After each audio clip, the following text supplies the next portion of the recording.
नमस्कार मैत्रिणींनो, विद्याज मराठी रेसिपीमध्ये तुमचं मनापासून स्वागत.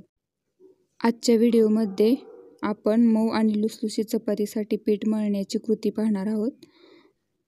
आजची रेसिपी तुम्हाला आवडल्यास माझ्या चॅनलला सबस्क्राईब करा आणि व्हिडिओला लाईक करायला विसरू नका.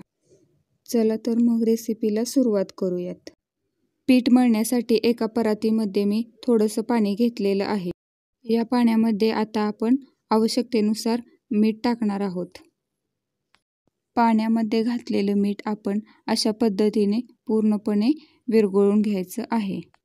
मीठ पूर्णपणे विरघळल्यानंतर आपण यामध्ये 1.5 कप गव्हाचं पीठ घालायचं आहे.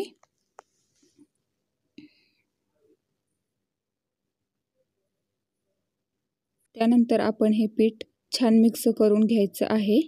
पीठ छान मिक्स करून झाल्यानंतर यामध्ये आपण थोडंसं पाणी घालून याचा घट्ट गोळा तयार करून घ्यायचा आहे.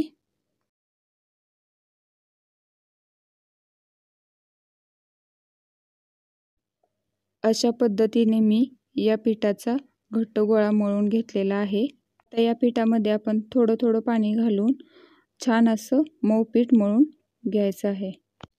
व्हिडिओ दाखवल्याप्रमाणे आपण हाताला थोडंसं पाणी लावायचं आहे आणि या पिठाचा मऊ गोळा तयार करून घ्यायचा आहे. 2 ते 3 मिनिटे मळून झाल्यानंतर आपलं पीठ हे छान मऊ झालेलं आहे. आता हातावरती थोडंसं तेल घ्यायचं आणि या पिठाला तेल लावून आपण पुन्हा 2 ते 3 मिनिटांसाठी हे पीठ छान मऊसर होईपर्यंत मळून घेणार आहोत. 3 ते 4 वेळा आपण हातावरती तेल घ्यायचं आहे आणि हे पीठ छान 2 ते 3 मिनिटांसाठी पुन्हा मळून घ्यायचं आहे. अशा पद्धतीने मऊ चपातीसाठी लागणारं आपलं पीठ मळून तयार झालेलं आहे. या पिठाला मी एका भांड्यामध्ये काढून घेते आणि 20 ते 25 मिनिटांसाठी याला झाकून आपण असंच रेस्ट करायला ठेवणार आहोत. 25 मिनिटांनंतर आपण या पिठाची चपाती लाटायला घेणार आहोत. थोडासा गोळा मी तोडून घेतलेला आहे आणि आता आपण याची चपाती लाटून घ्यायची आहे. चपाती लाटण्यासाठी मी हा उंडा पिठामध्ये घोळून घेतलेला आहे. आता मी चपाती लाटून दाखवते. व्हिडिओत दाखवल्याप्रमाणे आपण अगोदर याची छोटी चपाती तयार करून घेणार आहोत. त्याला आतून तेल लावून घ्यायचं आहे.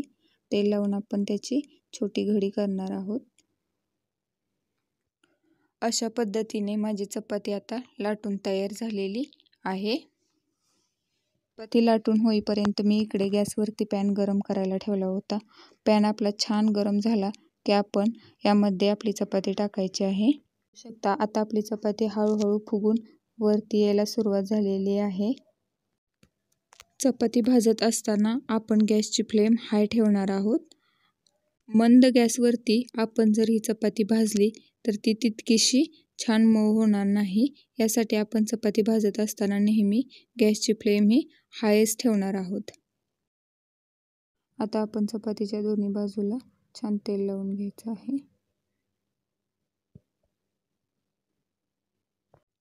आजचा व्हिडिओ पाहिल्याबद्दल धन्यवाद.